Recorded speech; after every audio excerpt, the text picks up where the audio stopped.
The following podcast is a deep, shallow dive production. And you're going to love it. Okay, let's go.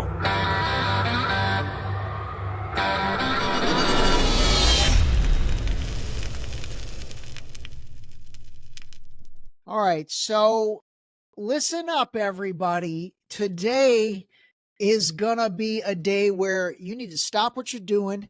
You need to pay attention because this is actually really cool. Today is going to be the first episode in my Deep Shallow Dive business series.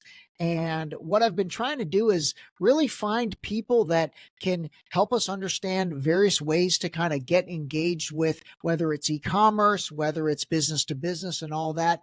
And I will tell you, I got a guy right here, Sam Moses, my man. Thanks for having me on. I'm excited. Absolutely. Let me set the stage for everybody a little bit. So this guy right here has created a business to business to the most part, but we'll talk about the business to consumer side as well in terms of custom socks. And I personally love socks. I've got some flair to the socks that I wear. And the company, here's the funny part, it's spelled Socrates.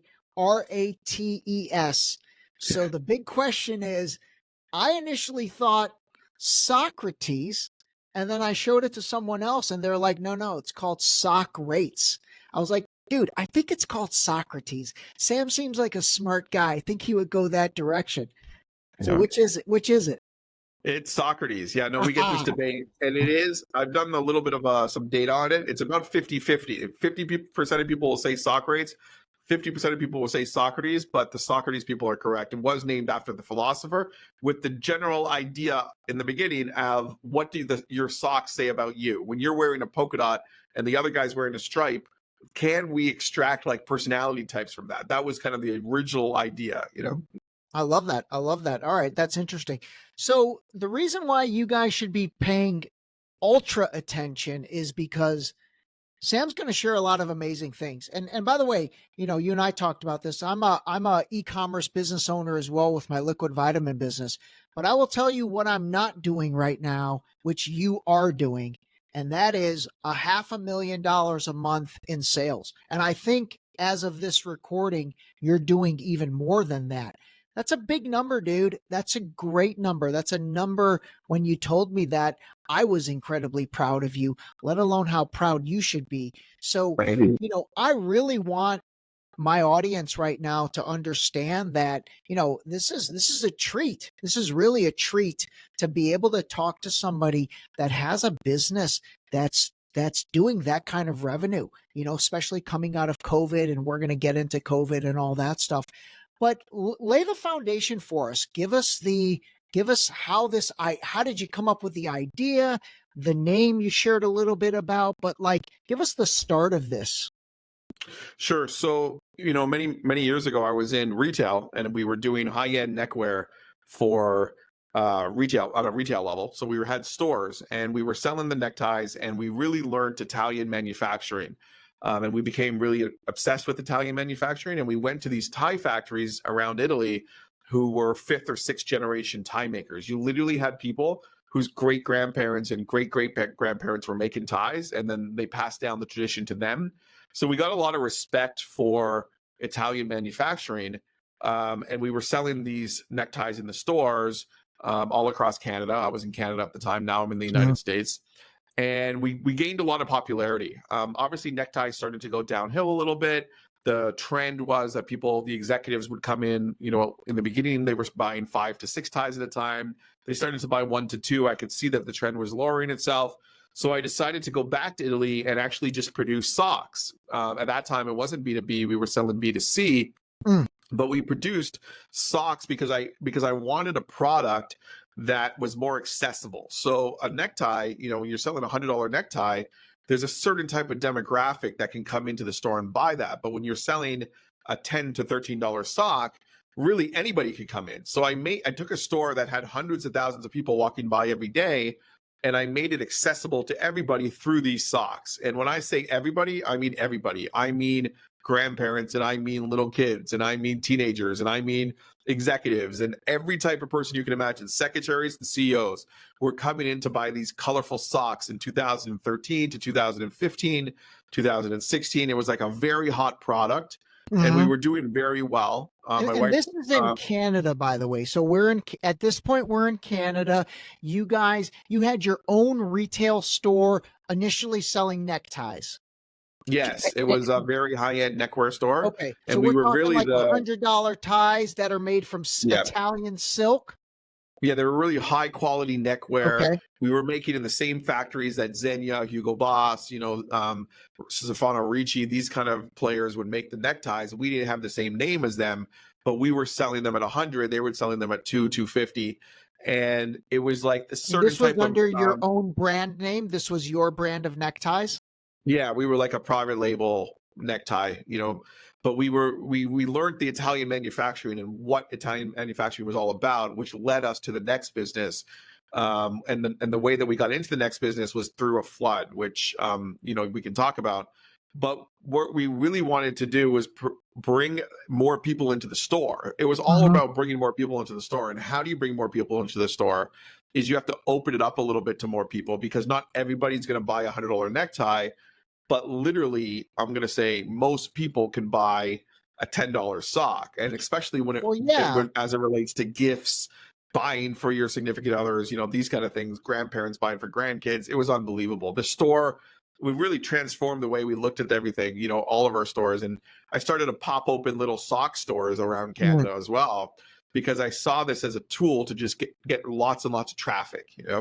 So did you stop doing the neckties? You got out of that line? No, we still had the neckties. Okay. But people were kind of laughing at us, and we weren't really a necktie store anymore. We were really a sock store. We had this huge Christmas tree in the front of the store. It Yeah. held about 900 pairs of socks. And during Christmas season, I'm not exaggerating, we would go through that tree 5 to 7 times a day. So you had to reload the tree 5 to 7 times. So you do the math. We're just moving a tremendous amount of product, and it wasn't discounted. It was pretty expensive, like 10 to 15 bucks a sock. Yeah. But the quality was so good. People really loved it. Now, remember, at this time, it's not B2B, it's all B2C. It's all And we B2C. really Okay. gained an appreciation for how to make socks and how to design them, which led us to our next business, which became a much bigger business, which was the B2B socks, which, again, we can get into.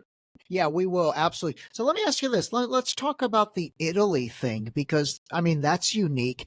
When you say Italian manufacturing, I mean, in my mind, I'm like, man, that's got to be expensive.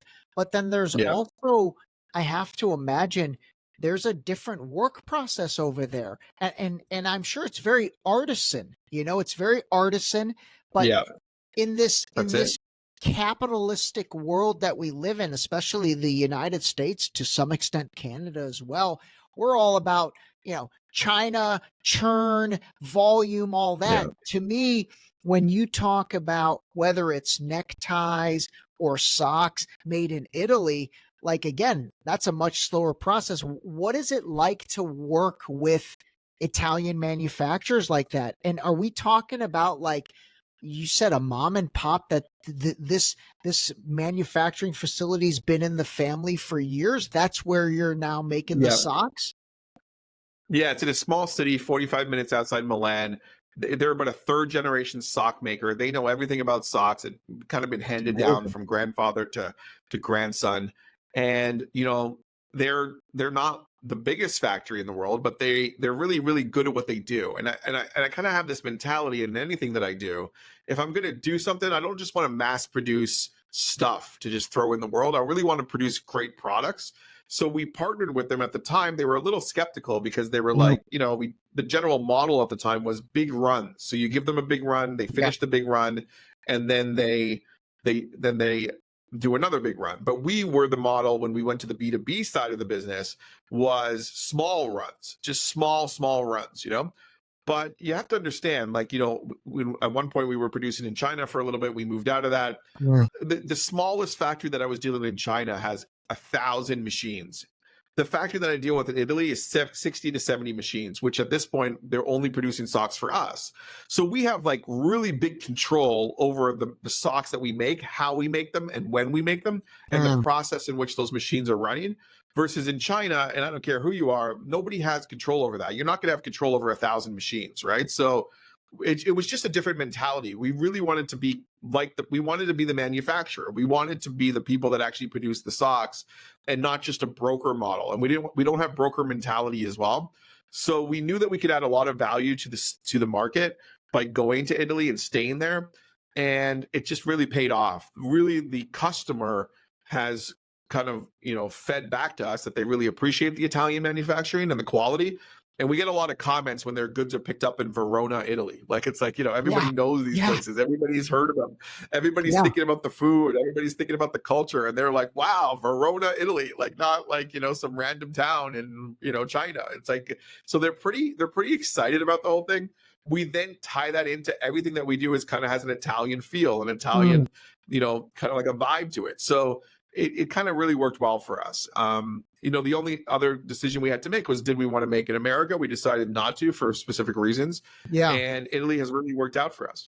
Got it. So right now for Socrates website, everything that gets ordered there is made in Italy in this same factory, I guess. I don't even want to call it a factory because it seems like that's an insult. It's like to the craft.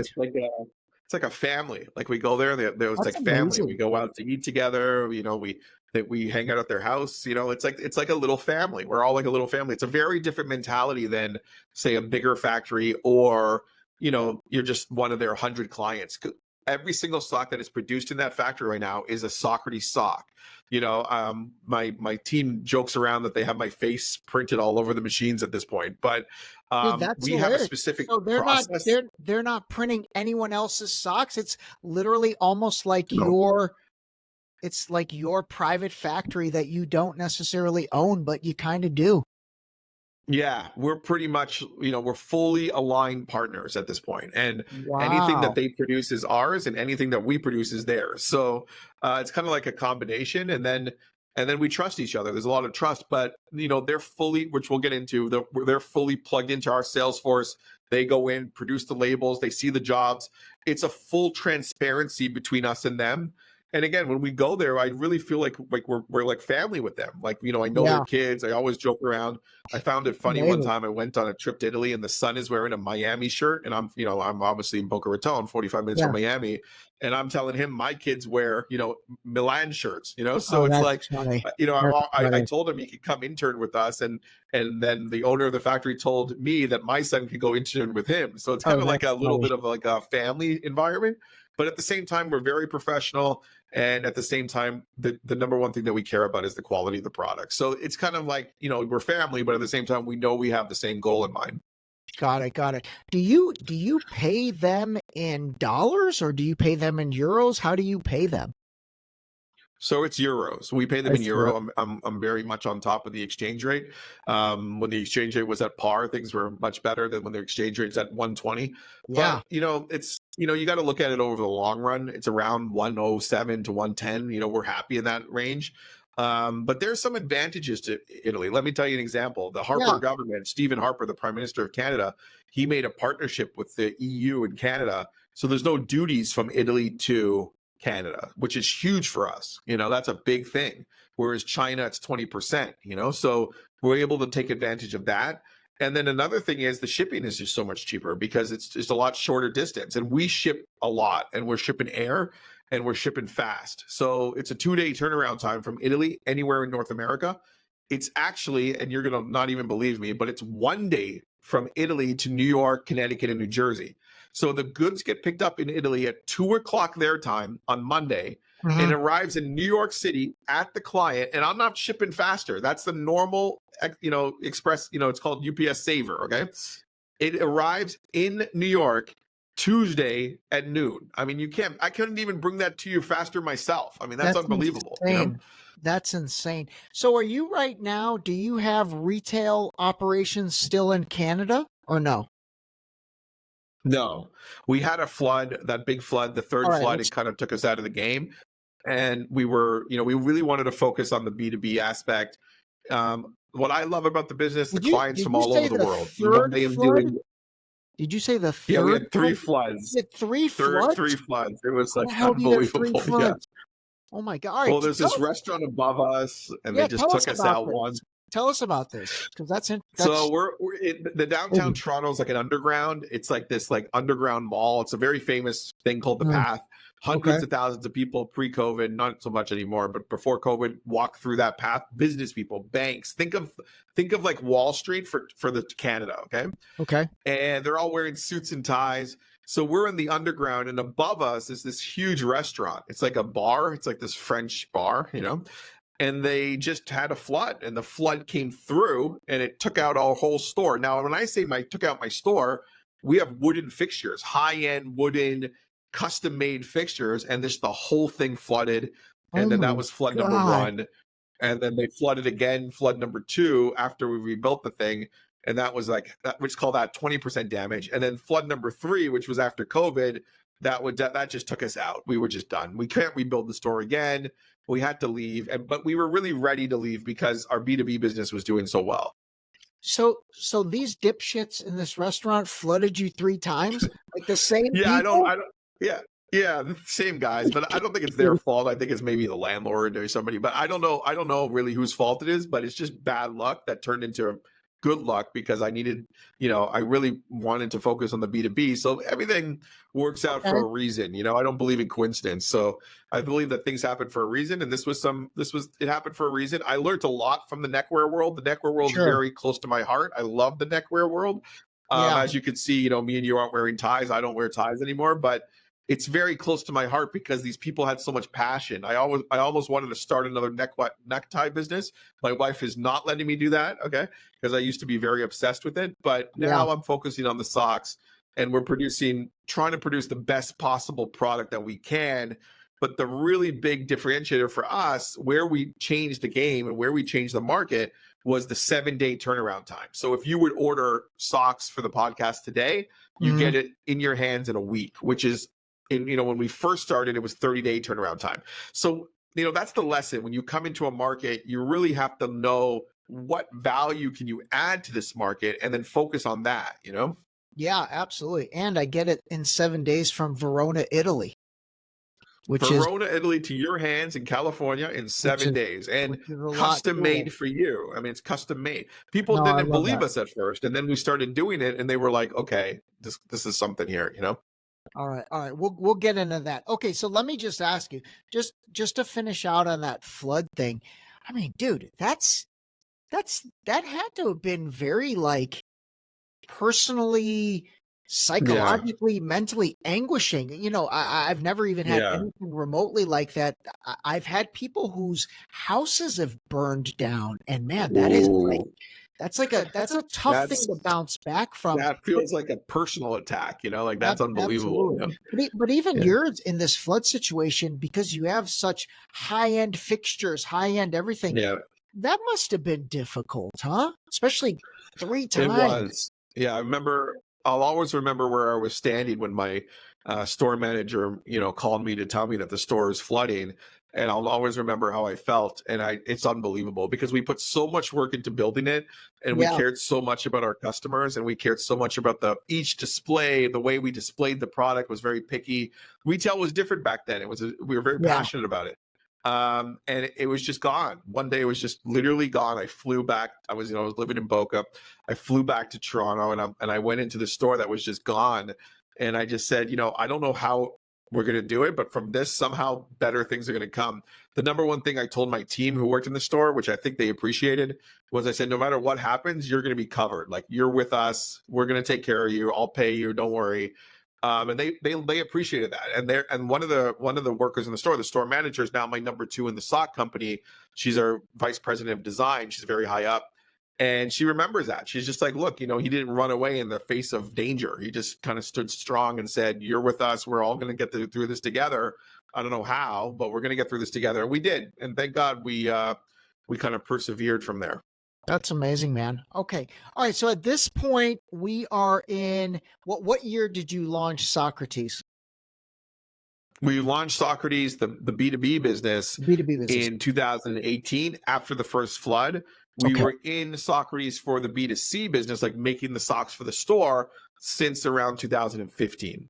Okay, got it, got it. So you were making the socks for the store. So pre-flood in the retail, was there one retail store in Canada? We had at the height, we had around 3 or 4. Okay. So at the height, 3 or 4, you're selling neckwear and you're selling socks in those stores just in Canada, nothing in Florida or New York or anything like that, right? No, and we're Okay. doing, say, we're doing dress shirts, we're doing bow ties, these kind of Oh, things. okay. So you're doing all that stuff. So then flood happens, flood happens, flood happens, literally three. Yeah. And then at that point, you're like, okay, I'm out. We're now transitioning into B2B with Yeah. off the So, website. what happened was, because we were in the financial district in Toronto, the companies would come to us. Like Dell was upstairs. They came downstairs and they said, "Hey, who makes these socks?" And we're like, "Well, Yeah, we make it. We're the yeah, brand." yeah. And they said, "Well, I'm going to a trade show. Can you make me like 250 of these things and just brand it to Dell and just make it for me? I'll pick it up in the store in like a month or so." And we were like, "I don't know if we can do that, but we'll try." And then we did it. And then we started to realize, wait a minute, companies have this thing where they want to buy this product to take with them to these shows or give them to their employees or use as any promotional tool. So Yeah. we saw from the store, now we're talking 1% of what we're doing now, but or less than 1%. We saw from the store that there was a demand for this in Toronto.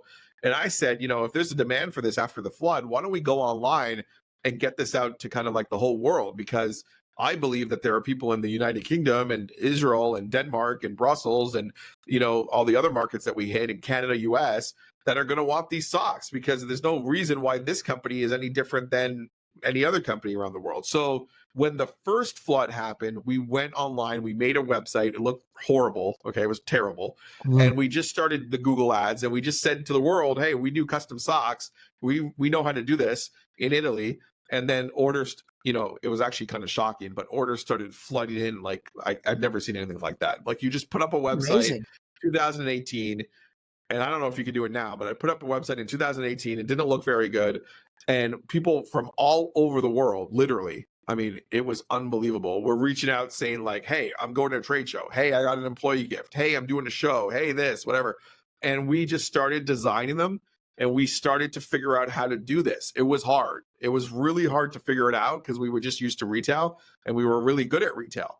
But we Yeah. had to figure out how to do this B2B business online and how to work out all the kinks. And, it took time. It took a lot of time. I'm not going to lie and say that we knew this from day one. It took a lot of time to learn this properly, but we actually learned it. And now, now we have, very good systems in place to be able to Yeah. handle very high volumes.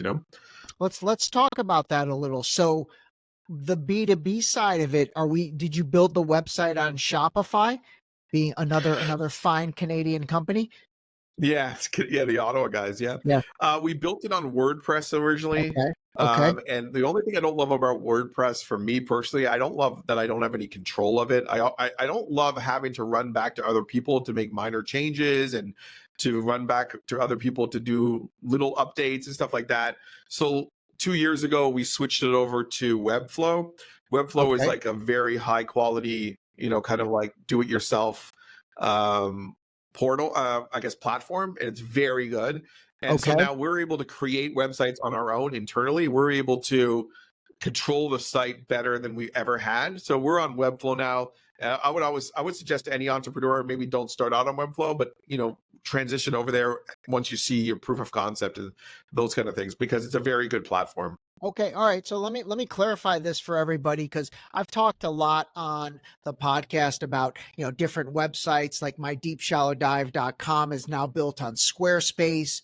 I've talked about the Wix platform, but when it came to e-commerce, I've always been a huge fan of Shopify, but that Yeah. really is for the business to consumer side of things. So like my Yes. liquid So we're vitamin not. business. Yeah. Okay.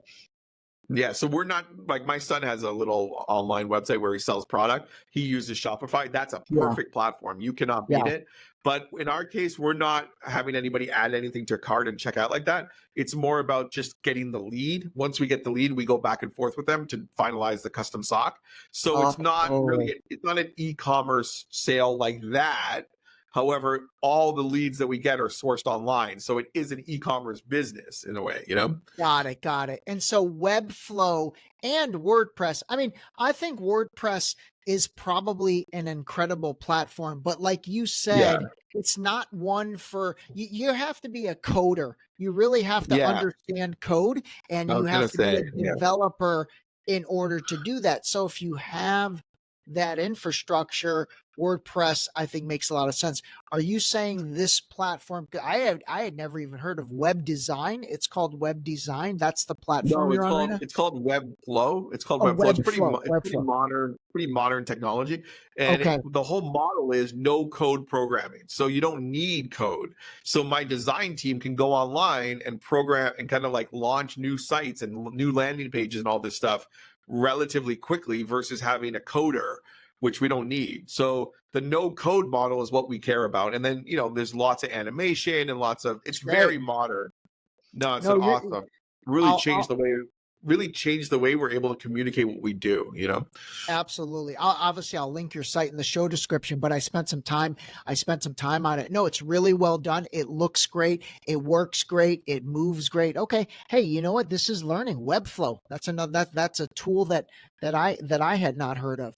Okay, so we talked about the fire, major setback, but you almost leveraged that setback to propel yourself forward. And so right now, really in terms of the custom sock game, your clients, are we talking the Dells of the world, Google, smaller Yeah. businesses? Like who's buying from you?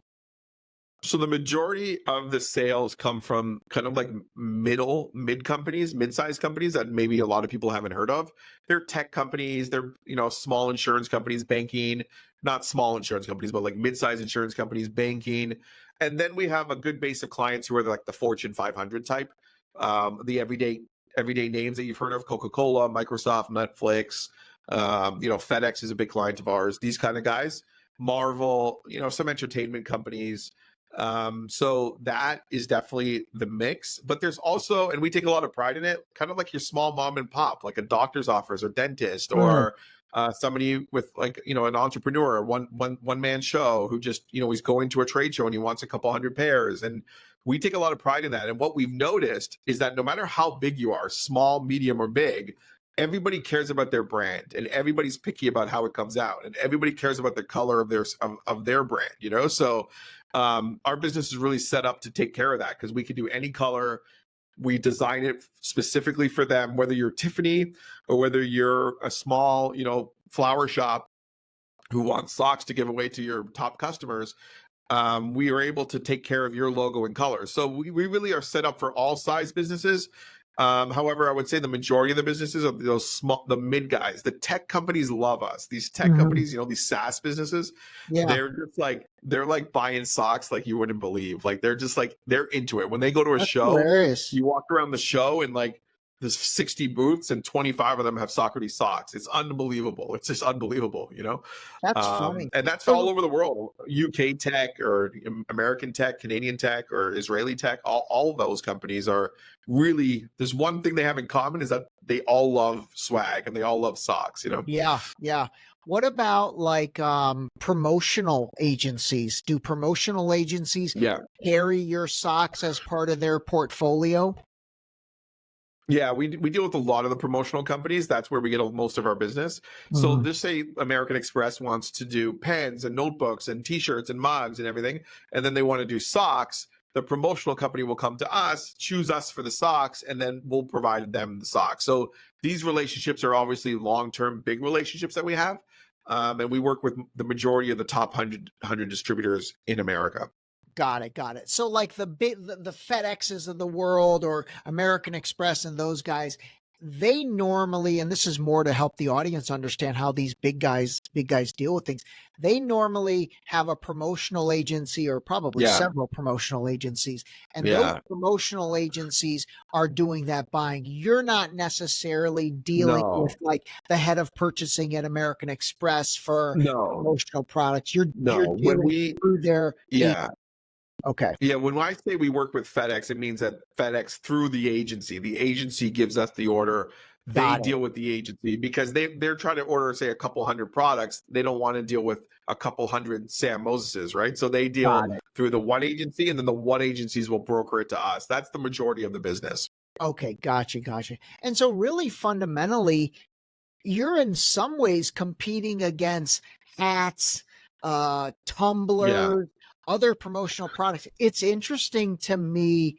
God, I don't know if I've ever gotten a promotional pair of socks anywhere, but it's Not yet. fascinating Not that yet. not Yeah. yet. Exactly. I love that. Well, I can tell you Um, certain characteristics of the sock, why people like it. It's one yeah. size, gender neutral, so you don't have to Okay. worry about the genders. You don't have to worry about the size.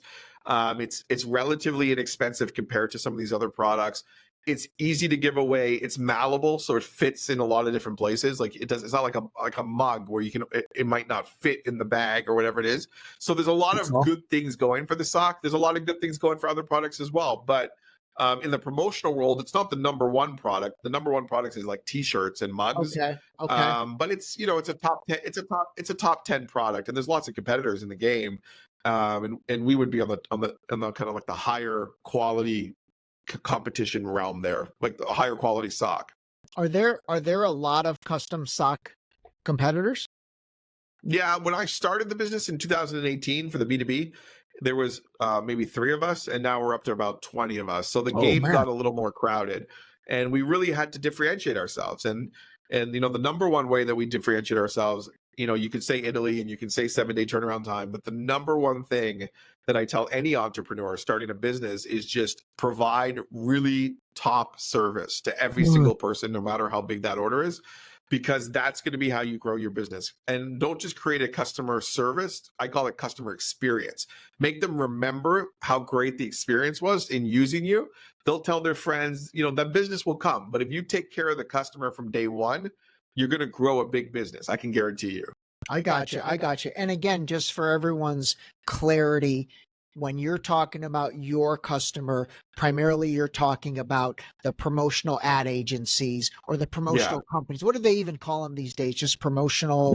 We call them distributors, but they're called promotional distributors. Okay. Okay. Got it. And so, okay, those guys, I got it. Well, you know what? I will say, man, it is a lot cooler to get a pair of socks than to get, just another t-shirt that's probably Yeah. doesn't even fit me that I'm not gonna Yeah. wear. So I love all that. Well, the number one thing that we're trying to do, and I can't say we do it on every order, thousands of orders a year, but the number one thing we're trying to do is make it that if you went to a store and saw that sock, you would buy it. So it's fashion first.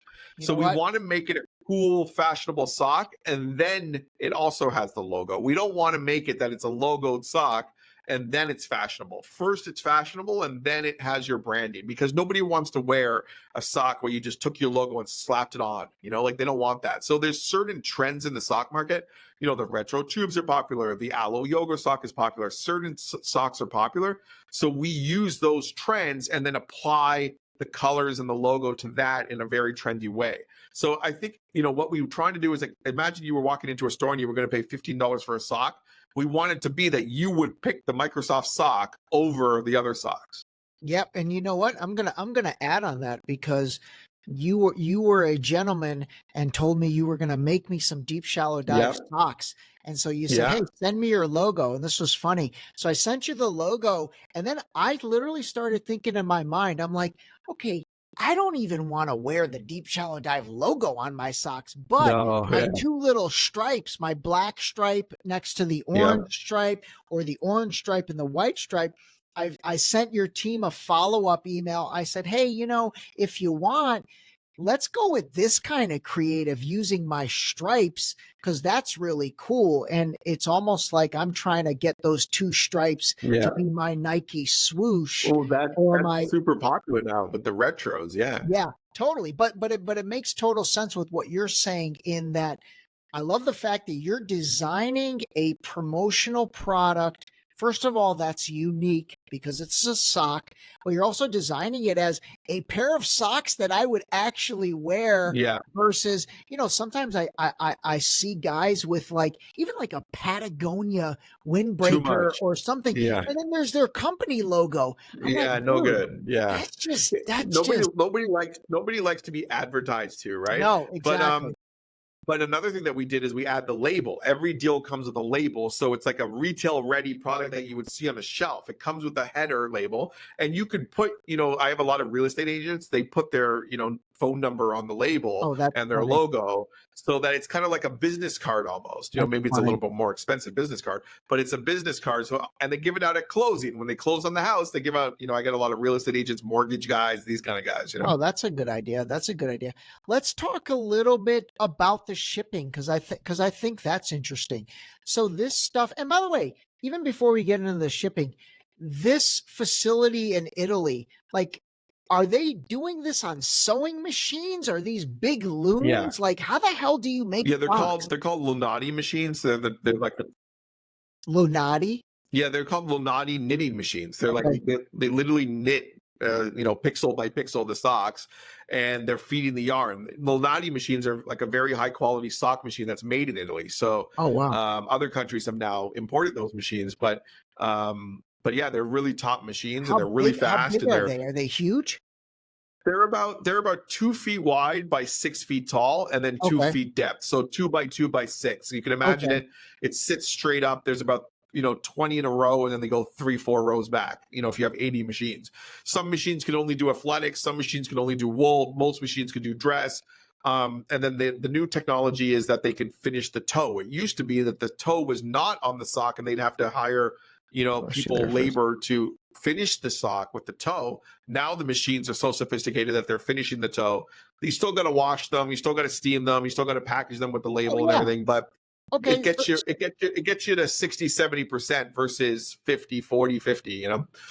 So help us understand that process. So the machine makes it, and then you wash you wash the socks, steam it.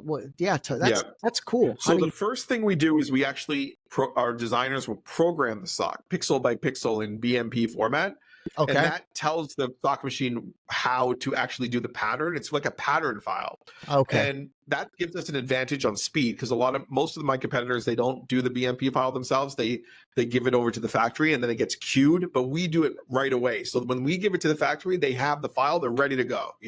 Okay. So that saves us a few days right there. And then the bitmap file is loaded onto the machine. They put the colors on that's required for that job. And then it starts to knit it. Literally, imagine somebody knitting a sock, like knitting by themselves, but it's a machine. It will do 8 pairs an hour per machine. So think about it. If you have 1,000 socks, 1,000 pairs, Mhm. that's about 125 hours of time that you need. So as you can imagine, we put 10 machines or 5 machines per job to make sure that we can finish quickly. And then after it comes off the machine, it comes with the toe. They steam the sock, they wash the sock, and then they package it ready for production, ready for shipping. Okay, that's interesting. When I first came across your stuff, and then when you first told me you make it in Italy, I thought you had like a bunch of old Italian grandmothers in a basement somewhere making Yeah, socks. I did have that. I'm just I kidding. did have that with the. I had Oh, that with with the the necktie. neckties. You wouldn't believe it. The neckties were unbelievable. Like I would be like, I'd go to Italy and this lady would, this older lady in her 50s or 60s would be making the ties literally in this bunker. And she'd be like, in the middle of making the ties, she'd be like, Sam, you want some spaghetti? Like, like she's like making me lunch. Like this lady's like unbelievable. Like they have I a love that. history and they're teaching their grandkids how to make ties, and like ties are like the religion over there. Like that is what they're into. It's in their blood, Love and that. I mean, I'm not gonna lie, I love to wear ties. I really do. It's just coming out of COVID. It's like there's just less and less opportunity No, to wear yeah. them, you know, and it's almost I like can't, my wife, when I married my wife in 2012, she used to joke, "Hey, I think you sleep in a suit and tie." And now, like, I haven't worn a tie in 5 years yeah, now, yeah. so things have changed. Okay. All right. Let me ask you this question. This is kind of random and off topic a little. So in Italy, I mean, I know there's been a new prime minister there, this lady, I can't remember her name. Has that and she kind of we're not going to get political in this episode, but she kind of leans to the right. And so for everyone's understanding, which again, I think nobody has any clue what politics are like in Italy, but it's as if Yeah, the Republican Party is now yeah. leading Italy. Has that been a benefit to business, a detriment to business, or not really anything? No, it's been a benefit. I mean, they're really pushing the export. I mean, Italy runs Wow. on exports, and they're Okay. really, really friendly to people like us who want to produce in Italy. And there's a lot of great things about it. And they're really pushing it really hard. And I've been producing in Italy for close to 15 years now, and I have only the best of things to say. But they don't. The mentality and the culture is they don't just take anybody. Like, you can't just knock on a factory door. You really have to work with them and partner with them. They want the right partners, and Got they it. don't want people who are just kind of focused on just producing high quality, high quantity junk. Like, they want Got people it. who care that the product is done right and they're willing to pay. And what's amazing about what we did at Socrates is that we were able to offer the same pricing as China through efficiencies through, we keep it lean in the company, but efficiencies through the shipping. We have really good shipping rates, so we're able to ship much cheaper than our competitors are able to ship. So we're able to offer these socks at very close pricing to the same price that you would pay for the China sock. And that's really why people are taking to us, because our That's prices are really amazing. good. The service is good. And then at the top of all that, the 7-day turnaround time. The 7 days is unbelievable. No, that is absolutely unbelievable. So on your shipping, do you have direct rates with UPS? Is that how it works, Yeah, or is there a middleman in there? Because I think that's interesting right. for people. No. So another thing that we introduced that a lot of our competitors did not, and we did it right away. I said, I just want to make this simple for the customer. I can't have it that they have to go back to math class to figure out what the price of the sock is. So Yeah, the number one thing that we did, the first company that did it, was we did an all-inclusive pricing, which means this is how much you're paying for the sock, and it's going to be delivered to your door in your hands. Because I really hate when people quote me prices and I got to start bringing out Excel spreadsheets to actually figure out how much it is. I yeah, don't care about all that. I just want to know how much it is when I have it in my hands, finally.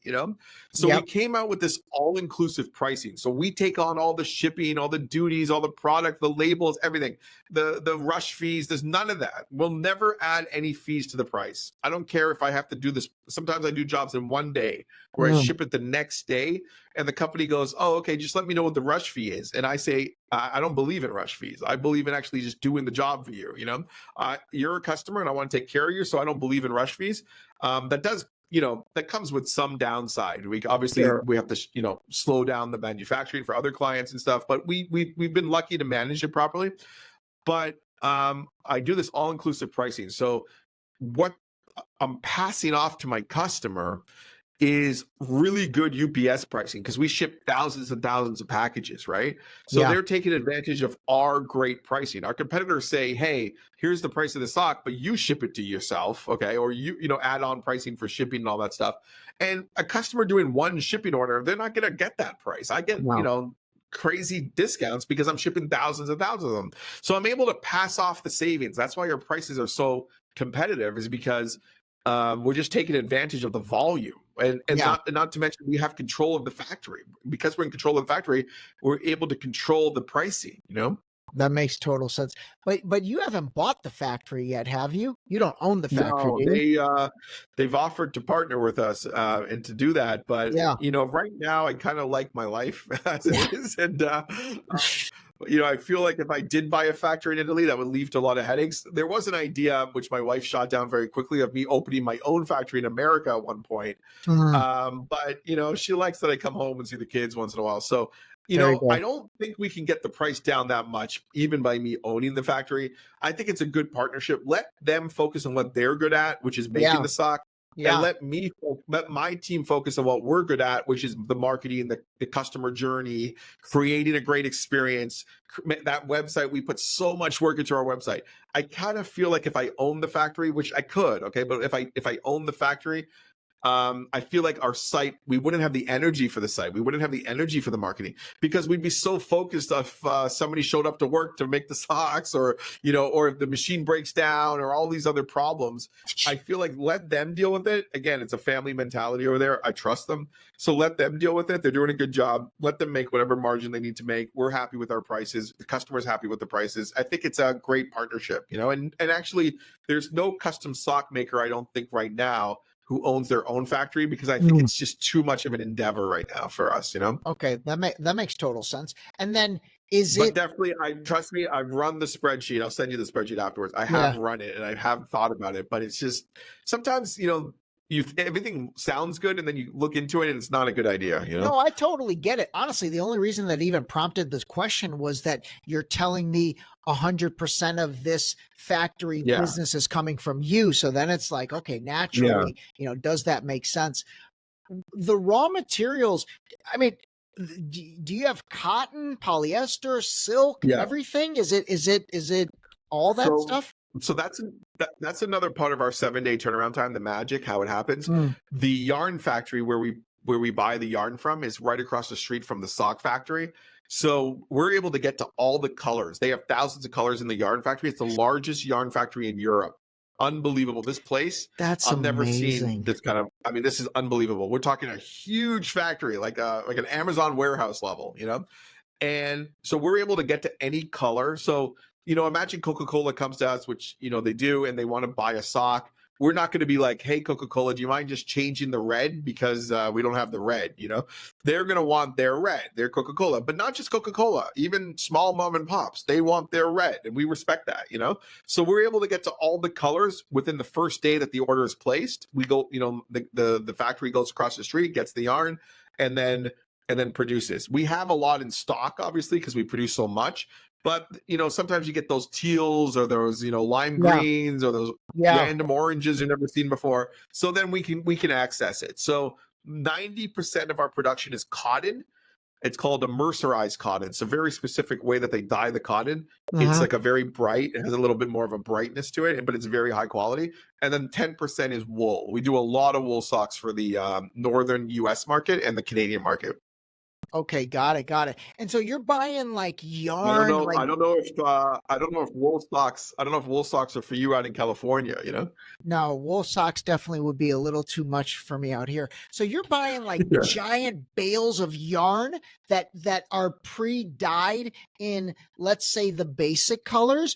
But if somebody comes and has a unique Pantone in their logo and the order's big enough, what happens? You go and then they dye that yarn to that specific Pantone color?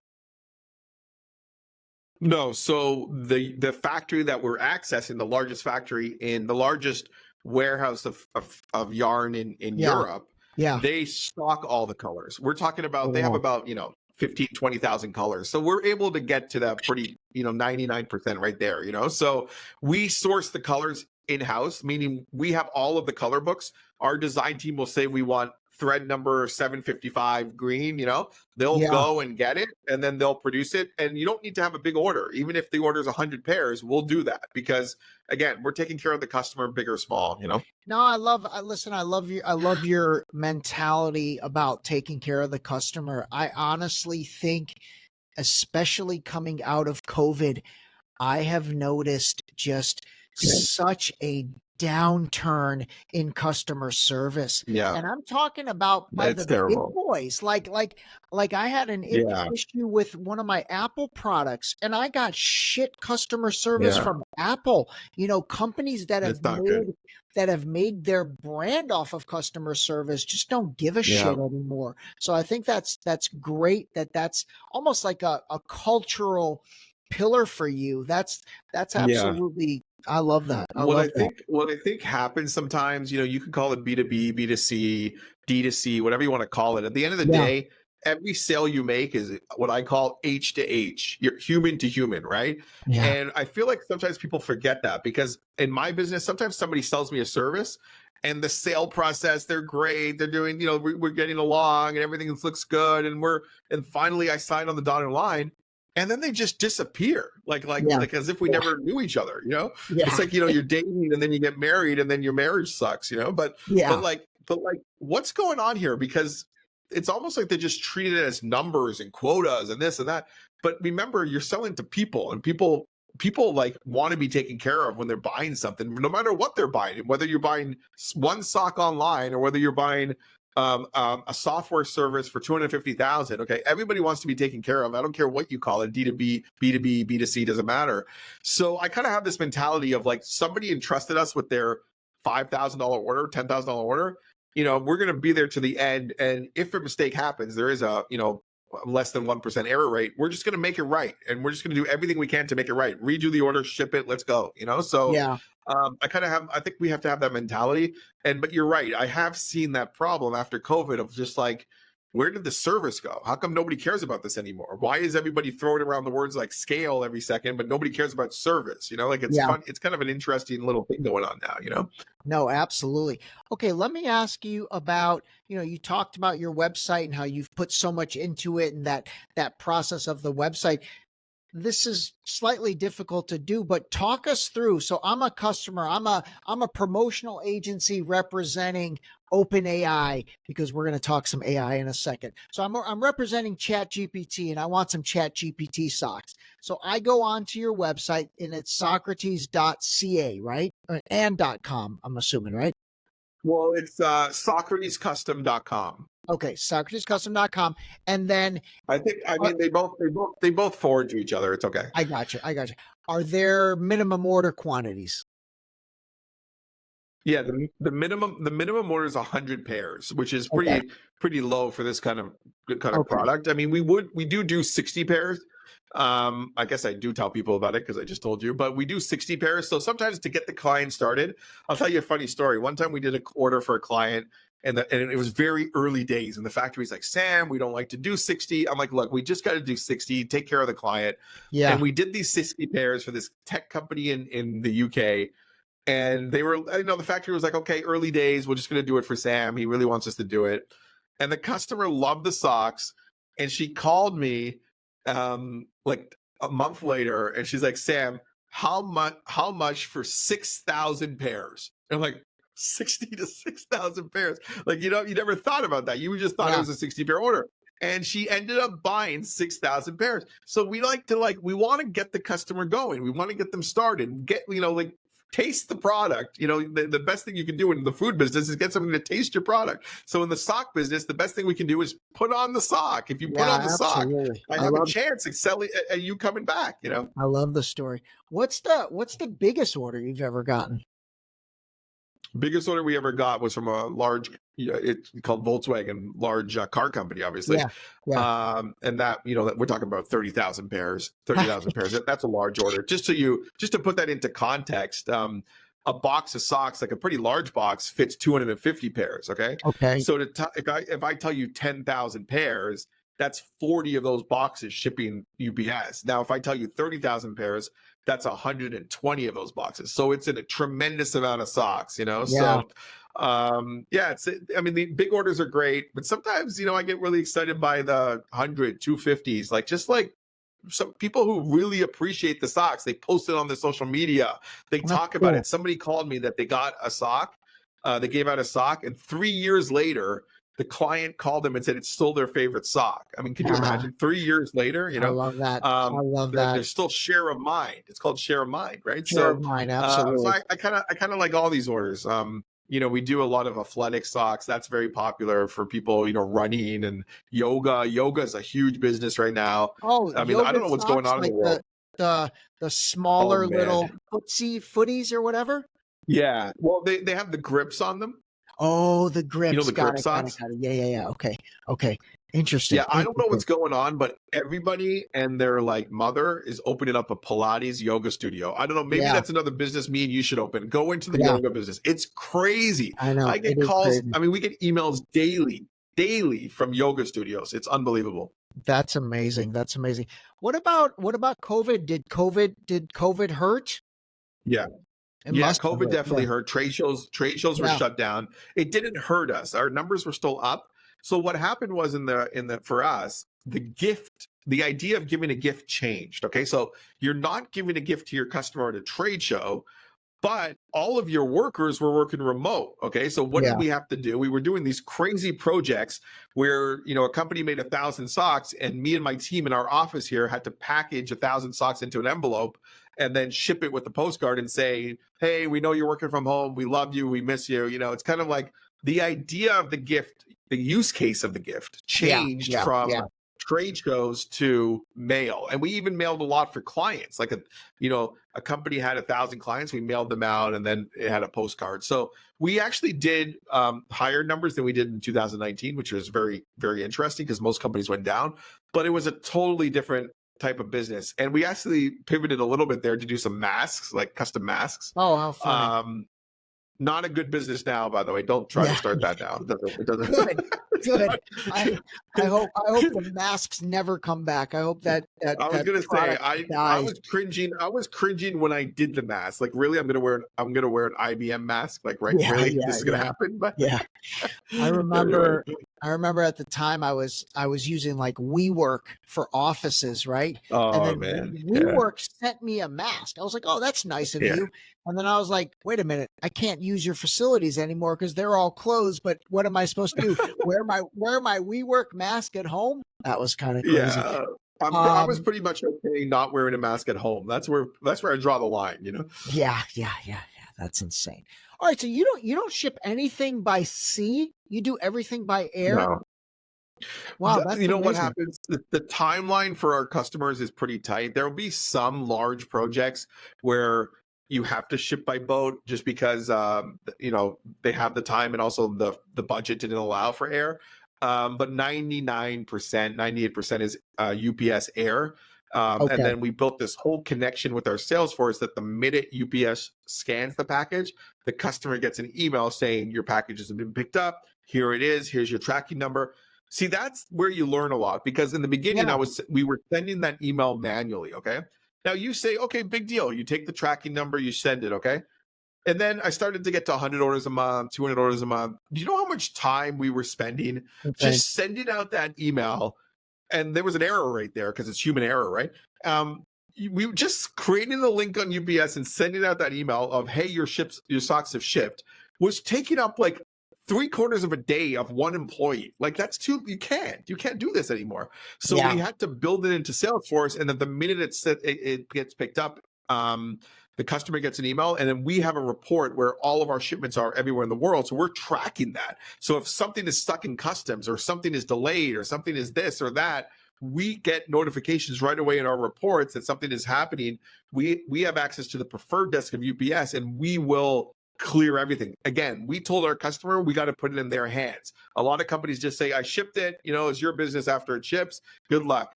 But we Mhm. want to get the product into the hands. So we have people that all they do all day is make sure that the shipping of these hundreds of packages are going smoothly because our job's not done until it's in your hands and you're happy, Absolutely. So now let me ask you this. Why UPS over FedEx, or is DHL in the mix? Is the USPS Postal Service, can they provide these international? Because really you're talking about Italy to where do you drop in the United States? To New York? So we drop to the client, right to the Oh, you client drop directly. straight to the client. Okay, got it. So it's Okay, going all over the place. UK, okay, it's going then Germany. We do quite a bit to Germany. got it, Australia is quite a bit. got So it. we needed a global provider. There's really three options. There's DHL, FedEx, and UPS. Okay. Okay, So the problem with DHL is they don't do anything domestically. So if I do ship to myself, I can't use DHL to ship it from Florida to New York. Okay. I have to use UPS at that point. got it. Okay, FedEx International is pretty strong, but we really felt the partnership with UPS was the best. Unbelievable. They all came in, they all pitched us and like these presentations like for the sock business. I thought that was kind of funny, right? They're all pitching I sock love that. business, you know. I love that. So like you're And saying, like the UPS, account exec from UPS came in, the account exec from FedEx came yeah. in. I love that. Yeah, Love and that. they all had their pitches. It comes down to service. That preferred desk for us is the difference. The Okay. UPS has this amazing preferred desk. Anything goes Yeah. wrong. Now, these are for accounts shipping over a certain amount, obviously. Got it. But anything goes wrong, I send an email, and I literally have one person who all they're doing at UPS is dedicated to getting my box like out of the problem area. So you can't really beat that. For me, it's all service. Even if I had to pay a little bit more, it's better to have that guarantee. And if anything goes wrong, they're on top of it. So it's pretty good. It's a good Got it. relationship. And then when you add in the fact that we really spent all the time programming, connected it to our Salesforce, Yeah. that's a huge relationship. Okay, got it, got it.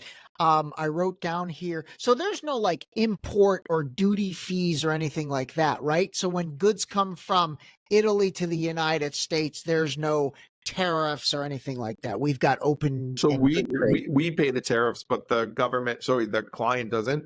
It's Got all it. in the price. But from Italy to the United States, there is a 16% tax. How much? I think it's 16% on Oh, cotton. 16%. Oh, wow. Okay. Okay. Got it. Man, that's But then again, to Canada, there's no taxes. So we do a lot to there. Within, another thing that's very powerful for us within the EU, obviously we're shipping from Italy. All these other guys shipping from China. There's huge taxes from China into, say, Germany. But from Italy to Germany, there's no taxes. So that's a huge benefit for us. Are there I mean, I know there's taxes on cars coming into the US from China, but do we tax everything coming from China? Do you have any idea? I'm pretty sure over a certain value, there's Okay. pretty much tax. I don't think Okay. things from China are coming in tax free. I don't think Got it. so. Okay. Now there is some NAFTA, like if you ship from Yeah. US to Canada, that's tax free. There is some trade agreements, but not from China. Okay. Got it. Got it. Got it. Let's talk about AI because that's something I want to get into and I talk a lot about that on the show. Is AI, ChatGPT, I don't know, other entities, Microsoft Copilot, whatever, is that something you guys use in the business right now or not really because you don't need it? Well, we're doing a little bit on the LinkedIn with the reach out, automating Okay. reach out to the people Okay. that we're interested in working with. Okay. And it's pretty successful. Not everything has, you just want to have a conversion rate. You have to understand how much you're putting in and how much you're getting out, but there's definitely a play there. We don't use ChatGPT for structuring emails or anything like that. I find it a Okay. little too generic. We want it to be efficient, but at the same time, we want that human touch. Sure. And there is a way, I think, through AI to hide that, but it doesn't feel very genuine. So we're just trying to keep it right now. The PMs and the project managers, everybody, we're kind of writing our own emails at this point. Okay. All the designs are designed by a person. There's no AI with the design work. It's actually designed from scratch by somebody who went to art school, who's very talented. Got We it. only hire kids from art school, actually the top art school in Canada. We hire them. And we use like Adobe Illustrator, these kind of softwares. We're not using any generic emulator to create that. That could change. We don't know. Obviously things change, but right now we really want that human touch, and we want we want there to be. Sometimes when a mistake happens, I'm like, a little mistake on the design or something, it shows that there's a human touch. It's not just a robot that produces this thing, So we're kind of keeping it like that. Definitely using AI for some email outreach, LinkedIn outreach. For example, some of the Chat GPT to do quick things like, I had the list of top 100 distributors and I needed all their websites. So Chat GPT, you can type that in and they just make you a list of all the websites. Why not use that? That tool's available and it saves a lot of time. So that's good. Okay. But we don't want to lose that human element. We don't want to lose the human element right now, No, I love that. And, obviously there's a lot of talk about ChatGPT taking away jobs or AI taking away jobs. But even in the manufacturing process, there's really, I mean, it sounds like with the big machines and stuff, things are automated to an extent, but there's still human involvement, right? Like how many people work at the factory in Italy? Is that 10 people or is that 100 people? Yeah. No, so to run those 60 machines, we need about 12 people, 10 to 12 people. Okay. There's one, like, kind of like, he's like the technician, and he's the one that runs all the machines. He sets up the machines. He makes sure they're running smoothly. He makes sure there's no quality issues. Then you have the people, steaming the socks and washing the socks. There's some labor involved with that. So there's about 12 to 14 people involved in any given shift. We're running 7 days a week, 24 hours, 16 hours a day. So we run 16 hours a day for 7 days a week. So it's quite a bit. China runs 24/7, and they're, so the quantity is unbelievable out of there. Wow. But wow. we're running 16 hours a day for 7 days a week. So there's multiple shifts involved. But there's a huge human element. It's not just like you press a button and socks start popping up. You have to have quality control. You have to have technicians involved. You have to set up the machines properly. The colors have to be set up properly. There's a lot of manual work and a lot of talent actually involved with having to do everything properly. No, absolutely, absolutely. All right, give us some words of wisdom. I mean, aspiring entrepreneurs. I know a lot of my friends and a lot of people that honestly probably listen to this podcast because I'm an entrepreneur myself. Everyone wants to be you. They want to be an entrepreneur, but they don't realize, honestly, pardon my French, how much fucking work goes into this. And really, Yeah. like, it's not only the work, but it's the resilience to go through 3 fires, Yeah. or I'm sorry, 3 floods, and be able to like have the perseverance Yeah. to like get through that.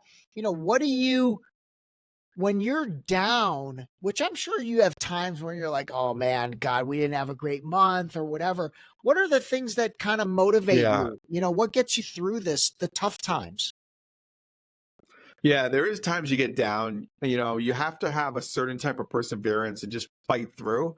I would say what gets me through that is knowing that, if I take care of the customer, I'm going to persevere through ups and downs. I just have to do that because what happens is when you get down and you don't have a good month and things are slower, you start to cut corners. And that's what I think leads to your inevitable downfall. When you cut corners and you don't take care of the customer and you're trying to save money in the wrong places, or you're trying to cut staff that actually you shouldn't be cutting those staff, or you're trying to nickel and dime in the wrong places. I think that's a problem, that you have to fight that urge and just kind of look at the long run and try to figure out a way out of it. I always tell people, my sales guys, when things are slow and you're in a slump, you're going to have to work 3 times as hard to make half as much. That's just a reality. You're going to have to get through it by really, really hard work and just doing things that, you otherwise might not have done when things are on fire, because sometimes, you hit fire, but you forget that there's going to be times that you're going to be slow and you're going to be down. And you're just going to have to work your way out of it and do the right thing, and always do the right thing. Like, even if we're slow and a job has to be redone because of that 1% error rate, we don't mess around. We're just going to redo it. It's part of we don't even struggle with that. We have to do that. We have to take care of the customer. So, I think though there's a certain mentality you have to have. Like, you have to look at it like this is your business. The people are relying on you. You have to succeed. You have no choice. You really have to just get through the hard times and persevere. And there's a certain craziness involved with it because I come home, my wife always tells me, I'm thinking about the business. I'm up at night thinking about the business. I go to work, I'm thinking about the business. I'm thinking about how to do things better. I'm thinking about what, when something goes wrong, I take it personally. Like, it's like I'm upset, and I got to separate a little bit from that because it's not healthy for me and my kids and my wife. So I think what I would tell entrepreneurs is 2 things. You got the biggest problem I see with people that are trying to become entrepreneurs is that they don't act. Like, they want everything to be perfect before they start, or they always say, I'll start a new business if or when, they don't actually do it. They don't actually take that first step. It's not going to be perfect from the beginning. I guarantee you it's not going to be perfect. And even if you take all the time to try to make it perfect before you start, it's just not going to happen. It's not going to be perfect. You don't know enough for it to be perfect. And even when you know enough, it's almost impossible to be perfect. You just have to get it out there. I still look back at that first website we built. Yeah. I mean, it's laughable. It's actually laughable. Like, I'm embarrassed. Okay. But I just got it up there. I didn't know. This is what I have. This is what I have. I have a flood and I gotta do something. So I put it up.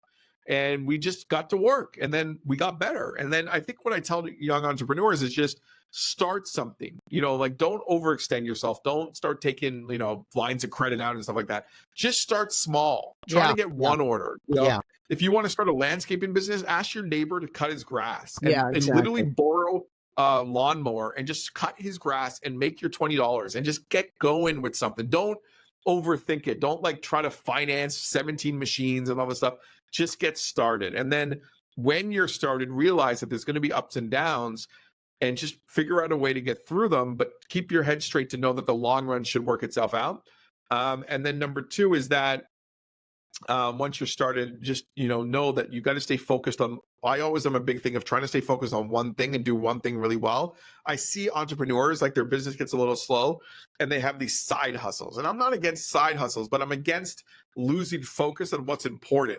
If you make your one business successful, you don't need side hustles. You can do it on the side, whatever, but you don't necessarily need it. Make one business really successful and work really, really hard at it. Trust me, any other business you're going to enter also has headaches. Nothing's that easy. If everything was easy, we'd all be in that business, So whatever business you have that you think that is not great, the other business also has trouble, So try to persevere.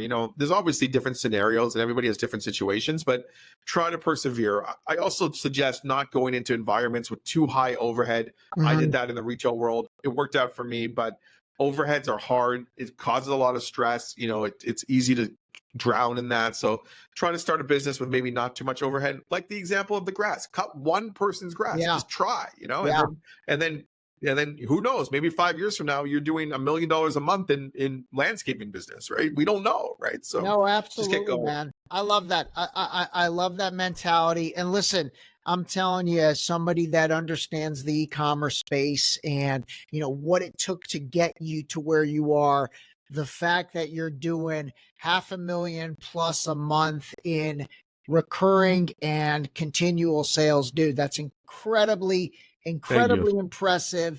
What I'd love to do, and we're going to do a couple things. First of all, again, for all you listeners, Sam's been gracious enough to make some DSD socks. So once we get those in the mix, I'm going to give those away to listeners. I'm going to also include a pair with everybody that buys my book. So when you buy my book, you're going to get a free pair of socks.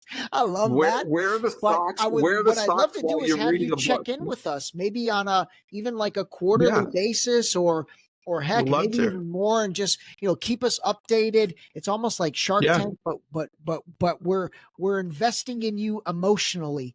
And so I love that. Keep us updated on things. And like I said, I'll link everything so everyone can kind of take a look at your systems. But I seriously was so excited to bring you on as my first, deep shallow dive business oriented, because here's the thing, dude, you're doing it.